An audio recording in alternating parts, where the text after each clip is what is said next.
We just heard Lindsey Graham take up the challenge, basically, that Adam Schiff laid out there for every senator to put themselves in the shoes of Joe Biden. Lindsey Graham said, yes, everybody should do that, and Joe Biden should, in fact, be investigated. Anyone who did what Joe Biden and his family did should be investigated. He indicated that's something he's going to pursue. Your response? You know, nice try at a distraction, Lindsey, but this is an impeachment trial. We are here for only the third time in American history to consider articles of impeachment against the President of the United States, a man who clearly dangled foreign aid and a visit to the White House in return, not for something that would help the United States, not that would help Ukraine fight the Russians, but that would help himself personally by throwing dirt on one of his political enemies. Come on, we know what this is about, and we know that the Republicans are trying to say, look somewhere else. Is there anything that the president's team can say when they start making their presentation tomorrow that could shake your conviction on this impeachment? Sure. They could stand up and say, we'll give you the witnesses and we'll give you all the documents, because we are so confident that Trump is right, that he did nothing wrong, that we're actually willing to have evidence in this trial. You know, there has never been an impeachment trial in U.S. history, not just for president, but also for federal judges that have been impeached, that didn't have witnesses. That's what trials are about. You have witnesses and you have documents. So the Republicans really want to get all the Democrats' attention, say, this is it. We're an open book. Let's call the witnesses you need. Let's get the documents in.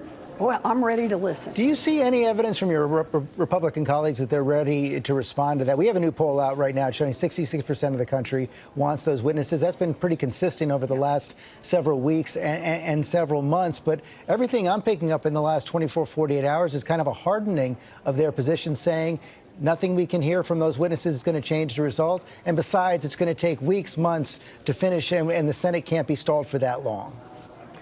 You know, to which you really just have to say, so they think they know exactly what the witnesses would say. They think they know exactly what the documents would show. Then what are you afraid of? Bring it on out there. You think you'll still vote for Trump's acquittal? Fine. Just put the evidence in front of the American people. You know, let me put it this way. I think the American people have a right to know. And as President of the United States, you know what I would do on the very first day? I will reveal all of these documents that are being hidden by the Trump administration.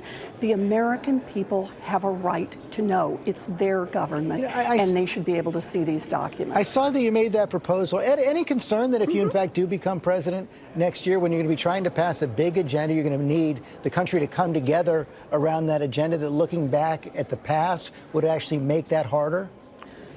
No, I think it's about making this government clean and transparent. You know, that's what this whole morning or afternoon has been about. It's been about the corruption. It's been about how that drags a government down and how it shakes the confidence of people. Look, the central question in this very impeachment is the corruption of an administration that says government is just a private plaything. You can use foreign aid, you can use a shooting war against Russia to try to leverage a country into throwing dirt on your political enemies.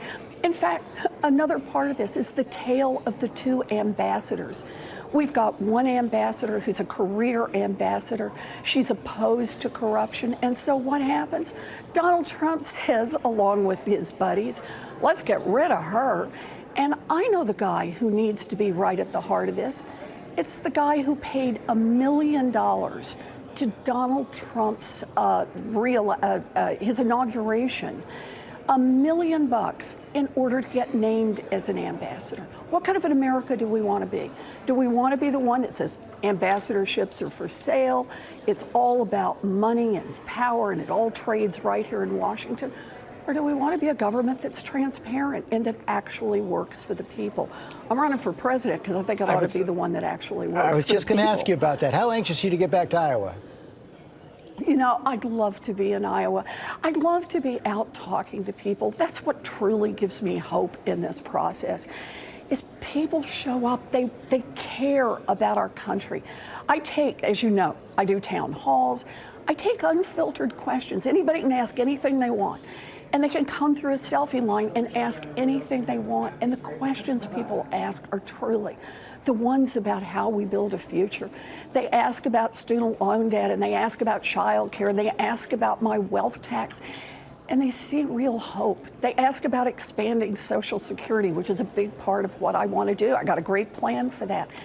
They ask about the plans, and they also ask, how do we bring this country back together? And I do my best to talk about, we have to be an America that pulls together on these issues. You know, born and raised in Oklahoma, I got 3 older brothers. One's a Democrat, 2 are Republicans. But by golly, none of us want to see this corruption in Washington. None of us want to see the billionaires and the giant corporations getting away with paying no taxes. None of us want to see an America where Social Security is so shrunk up that people can't retire with a little dignity. Let's build on the things we agree on. That's the America that we can have. Senator Warren, thanks for your time this afternoon. Thank you.